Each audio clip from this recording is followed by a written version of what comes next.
I'm Brian Steely. I've been designing for 20 years.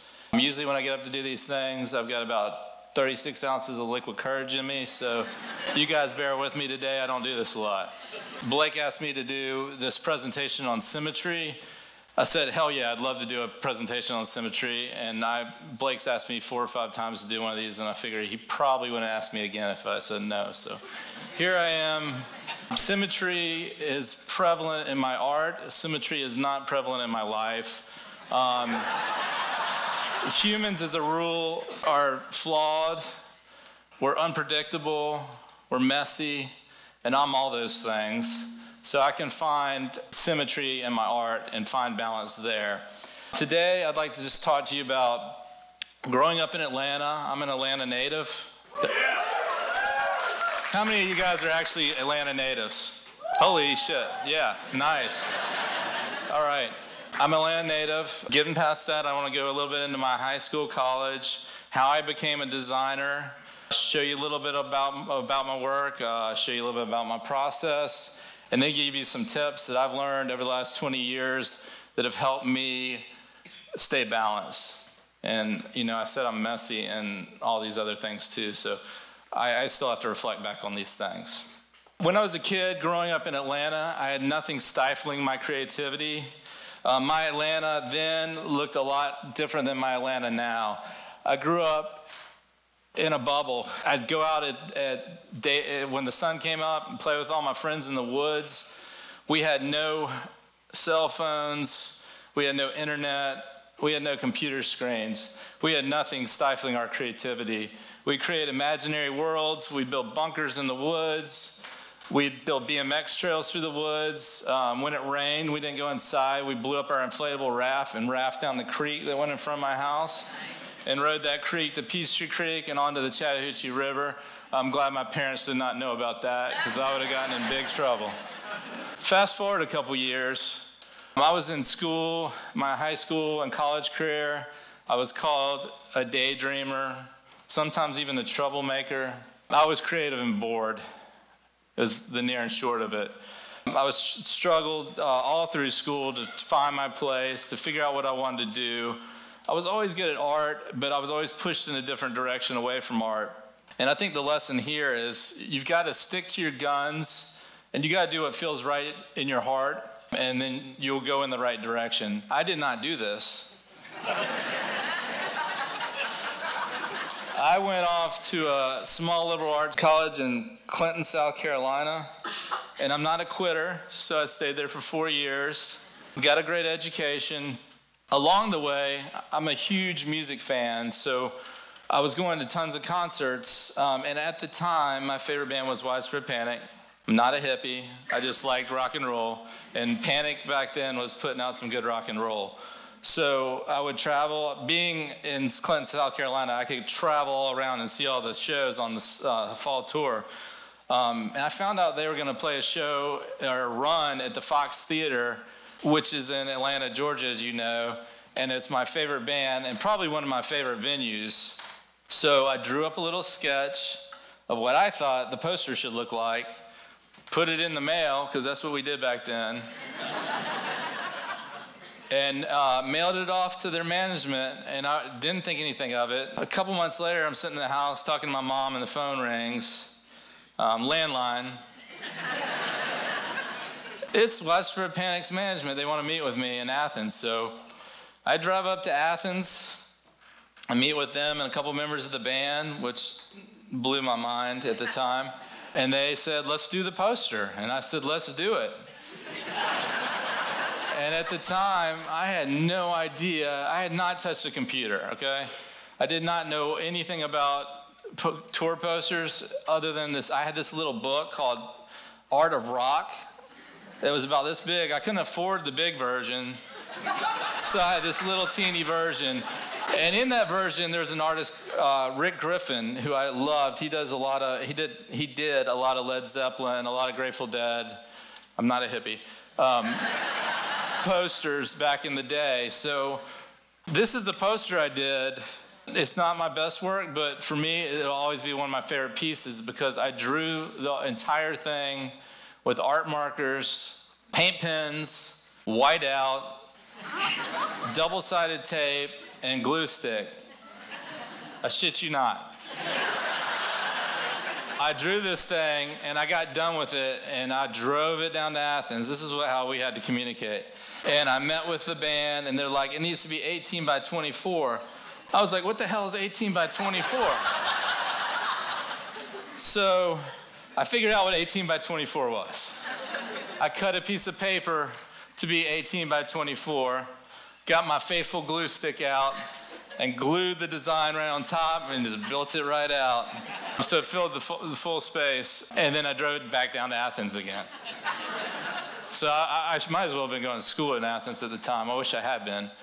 In that meeting, Dave Schools, who's the bass player, who's one of the nicest people in the world, said, hey, I love what you've done here, but could you make the dragon breathing fire?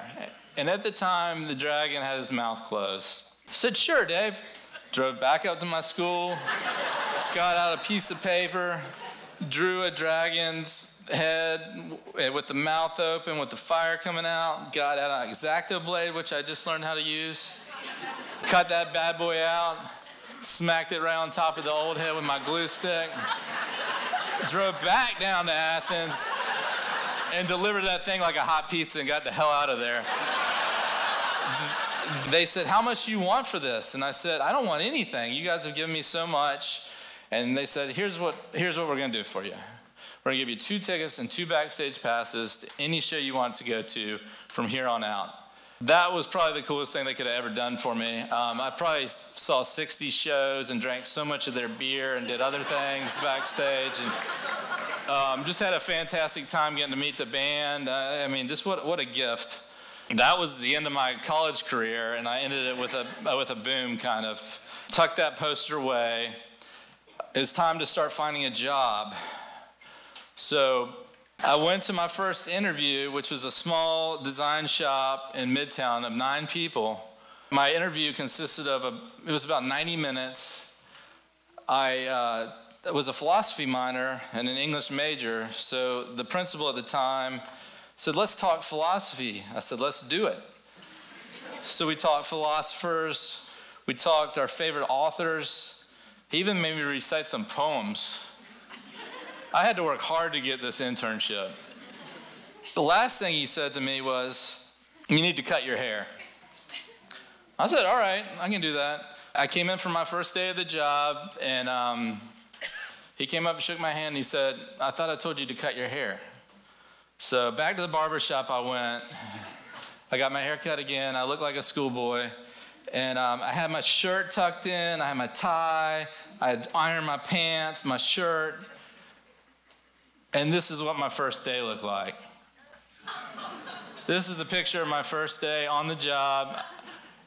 My job was, there's a production table, if you can't see from this horrible photo I took back in the day. This is a good camera back then.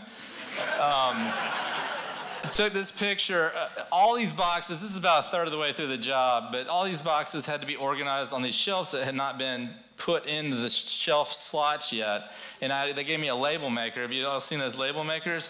I had to type in what each thing was and put it on the shelf. And honestly, I'm about as good at organizing as I am public speaking, so you can imagine how this went down. 6 months later, I still had the job miraculously. I couldn't believe it, but these are some nice people. And the graphic designer was leaving. So I still hadn't touched the computer to do any kind of design work. I didn't know what Adobe was. I said, I think I need to go back to school for that. So I drove about 3 miles down the street to the Portfolio Center. Any Portfolio Center folks in here? All right, small crowd. It was a great school. It was a great experience. I went into the enrollment office. I was so excited. I finally found what I wanted to do. This is going to throw some balance back in my life. Went in the enrollment office. The lady's like, where's your portfolio? I was like, shit. I went back out to my car, and I had my panic poster in there. So, all right. I came back into school. I'm like, I lied. I have a kind of a portfolio. It's a one-piece portfolio. Showed it to her. She was like, if I can keep the poster, you can get in. I think they would have let me in anyway. They wanted my money, so they stole my money and my poster. They told me not to have a job while I was doing this. They probably told all you 3 other people that went to the portfolio center in here not to have a job. But I had to. I was poor. I was living in the basement of a house that had like this horrible like plaid carpet, with my dog that was a puppy that was peeing all over the place. It was a high point for my life, but looking back on it now, I was so low. I had no money. I had no money to speak of. I was sleeping on the floor of my office some days because I was working so hard at night. The other intern would come in the morning. You could always tell I'd been there because there's a trash can in our office, and it'd be full of cheap beer cans. I was drinking cheap beer too, because I could afford that. While this was going on, my PR firm was becoming a marketing communications agency. So we were expanding. We had hired another designer and then another designer and then a video team and a photographer. And I was learning on the go, but I was also a design lead on some big accounts. And other people were taking their leads. So I no longer was doing websites and brochures and annual reports as much. I was trying to do more branding and logo design and stuff like that. But I entered a dark time, as we all do. I was concerned that a lot of my work was it's very copy heavy, feeling very overproduced. A lot of it was controlled by the client. I felt like when I started something, it was great, and then when I finished it, it was not so great.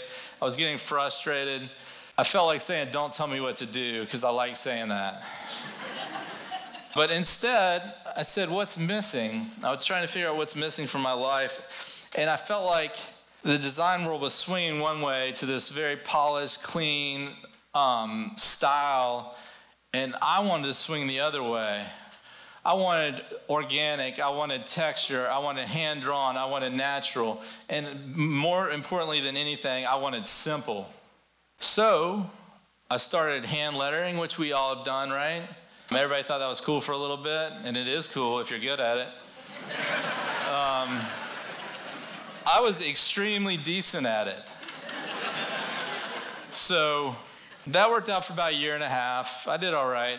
And then I started sketching, and I was trying to figure out a way to pull my traditional art with my design sense that I had. So I started sketching again, and it had been a long time since I did that panic poster. My sketching was not that good, and it's not like riding a bike. You really have to work at it. So I was like, well, I've got some computer chops now. Let's jump on the computer and throw this thing in and refine it and make it look good and then mess it up again. So I created these textures that I'd add to give it more of a hand-drawn look once I'd refined the look on the computer, which it sounds counterintuitive, but was really working. I was finding my rhythm. I was finding my symmetry through this art that I was creating.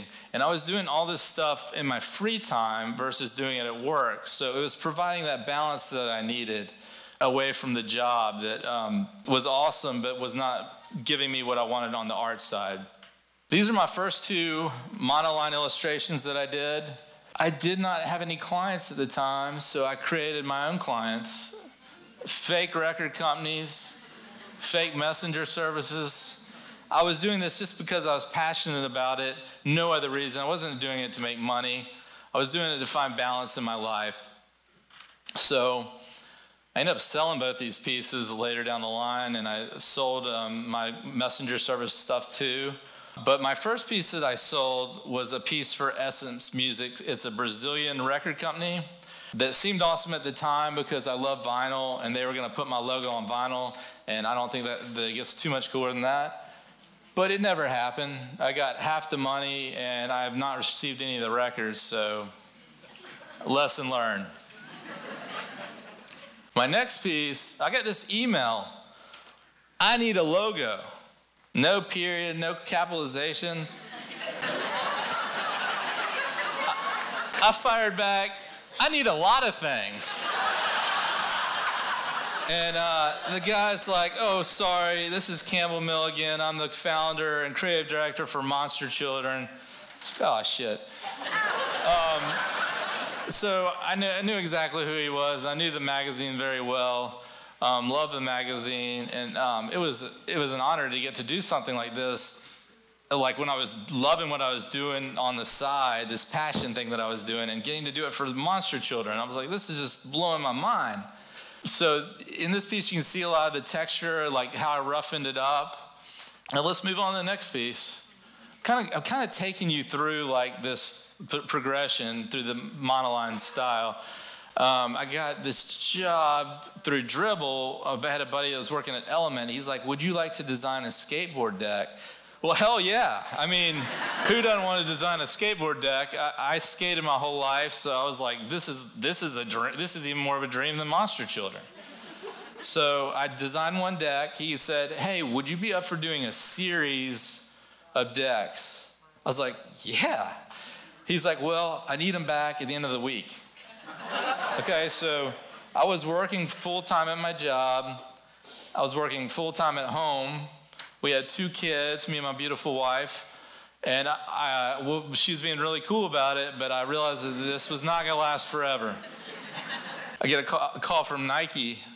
They wanted me to do 12 college football illustrations and 12 NFL illustrations, and I'm like, now this is getting big. I need to figure something out here. So I was working 40 hours in the office, 40 hours out of the office, trying to raise these 2 kids with my wife. Something had to give. I went to my agency and I said, I'm either going to have to leave or we can work some kind of agreement out where I can stay here with you beautiful people and we can continue to make magic together. My agency is amazing, Jackson Spalding, and we decided to continue to make magic together. We opened Steely Works. We're in the 3rd year. Everything seems to be going pretty good. On my end, I don't know on their end. So. That sounds pretty good. So let me tell you a little bit about my process. My process is probably very similar to all y'all's processes, but I have to move really quick through these things sometimes. So I've got these questions that I ask myself before I do anything. What makes the object interesting? What characteristics make it unique? What can be eliminated and still quickly convey the concept? I probably got 10 other questions I can't share with you because they're top secret. But that's a few of them, just a little tasting. So then I go into like reference research mode and I pull elements that I think are going to be needed and like look for shapes that are going to need to pop out. And this is like a quick mood board I threw together. This is me sketching. It's a great photo. Thanks, Jonathan. This is a sketch that I did. This kind of conveys how rough my sketches are. I use my sketches as a blueprint to throw down on the computer to trace and refine, as I mentioned earlier. But I do try to get everything, the proportions right. It makes it easier in the long run. This is the finished product. I don't know if any of y'all, probably some of y'all been to the Argosy, right? Yeah. All right. So the Argosy is this beautiful bar in East Atlanta. It doesn't really look like it belongs in East Atlanta, but it's there. And when I went into the Argosy, I had been going there for years. It used to be this flea market. And when I walked in there, I was just blown away. They had completely transformed it. I think they probably did over $1 million worth of renovations to create the masterpiece that they had. And I was enamored. I went home and I drew some sketches and created some logos. And I was ready to give them a logo for free because they spent $1 million on renovations, but they had a clip art logo. Now, if one of y'all did that logo, I'm sorry. It was not a good logo. I don't like to call people out, but I'll call them out on this one. The owner looked at me like I was crazy and said he was not interested and sent me away with my tail between my legs, feel like, man, this is never going to happen. That was 8 years ago. 5 years ago, I get a phone call from the same gentleman asking me if I do their logo. I said, sure, but this time it's going to cost you. My company has 5 C's that we use in hiring people. Let me see if I can get 4 of them. Class, character, chemistry, confidence, and competency. Boom, I got all 5. Okay, so I've got 5 S's that I use for creating my work. Symmetry, stroke, sans serif, simple. And I was doing an AIGA talk last year, and somebody yelled out, Steely, because I needed number 5, and I was like, thank you, Steely. So symmetry is important, obviously, for keeping the balance. Stroke I find very important, too, because I can create depth with stroke, like using different stroke widths. It's hard to get depth with lines, so that's really the only way to do it.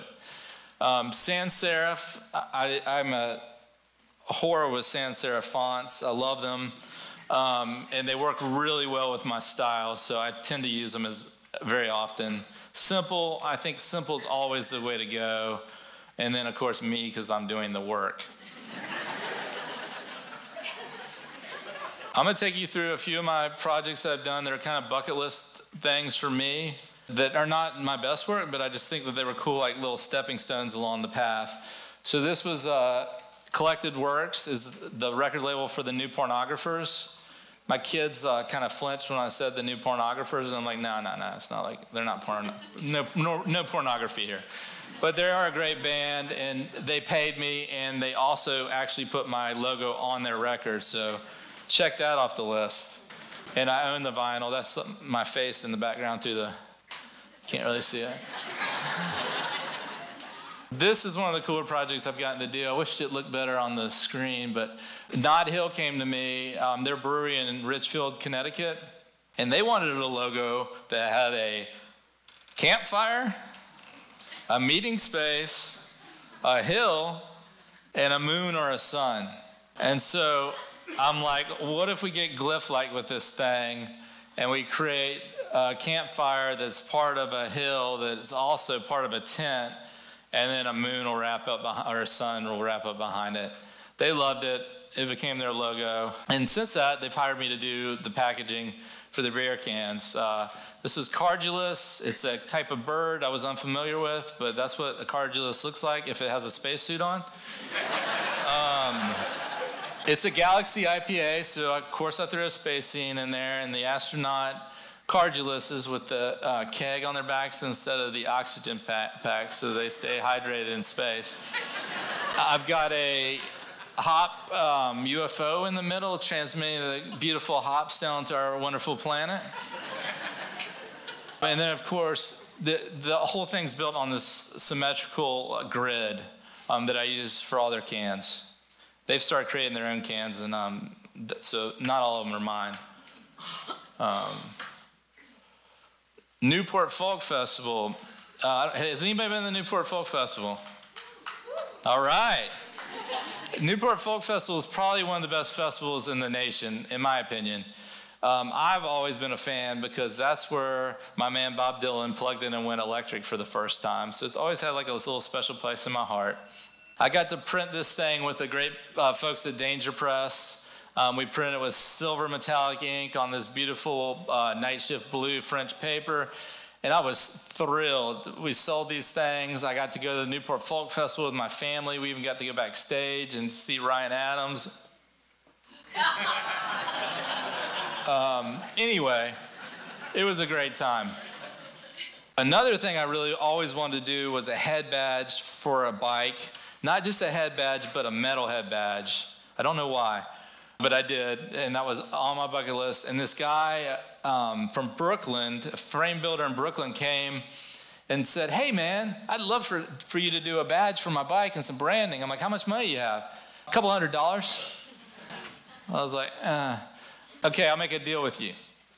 You build me a bike, and you put a metal head badge as your head badge, and we got a deal. So I've created this owl, which I think is the fiercest animal in the world. It makes no noise as it flies through the air, ripping its prey out of the air, tearing it apart and eating it. And I mean, you can say like a tiger's, you know, more fierce or whatever, but no way, owl. I mean, if an owl was as big as a tiger, it would mess some stuff up. Fiercely made in Brooklyn is his little tagline, and that's my bike right there. I'd like to show this one because I drew it last year on my sabbatical. At my agency, we get a sabbatical every 10 years, which is a month off, paid leave, and they encourage us not to do any work while we're gone.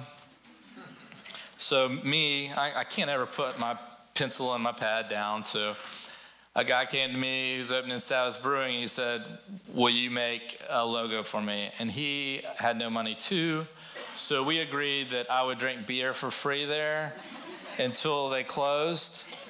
And he also threw in the fact that I could take growlers home with me. I'm like, you do not know who you're dealing with.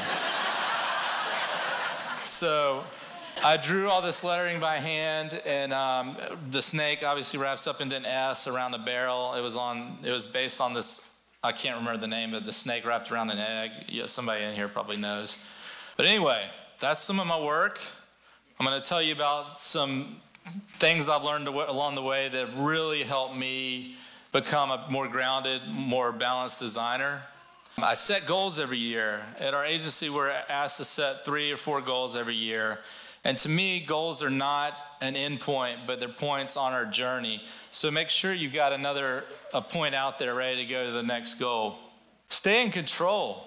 I spoke about this earlier. I'm horrible about staying in control. The only reason I can stay in control now is I've got a style that people come to me for, so it makes it easier to produce. But staying in control with clients is a really hard thing to do, and it's an art. So work on that, and then come tell me how you do that. Own it. You work hard to develop your style, and once you do, don't let up. I worked really hard to create this monoline look, and I'm constantly like adding different things and tweaking it. People don't always like it, but I'm exploring and I'm trying to evolve it. So once you get your style, just keep going after it. Passion. Does everybody have passion for what they do? Yeah? You don't sound like it. You gotta do a better job than that. Does everybody have passion for what they do? I mean, look at this industry we work in. We're creatives. We get to do these awesome things and create these works of art. It's just a beautiful, beautiful industry we work in. And there are a lot of people that are going to just jump right over you if you don't have passion. And there's no point in playing the game if you don't have passion. Collaborate. Get others involved. I mean, I'm doing this thing on my own pretty much, but I've got a good friend, Robert, over there that animates my stuff, and I've got other friends that help me with the website. I'm constantly asking questions to my team about how can I make this look better. It's so important that you get somebody else involved to go far with the work. And last, but definitely not least, don't be a dick. Because if you are, people are not going to hire you. They're going to forget about you. You burn bridges. You act like an asshole. People are just going to forget about you. Don't do it. Don't be a dick. That's all I got.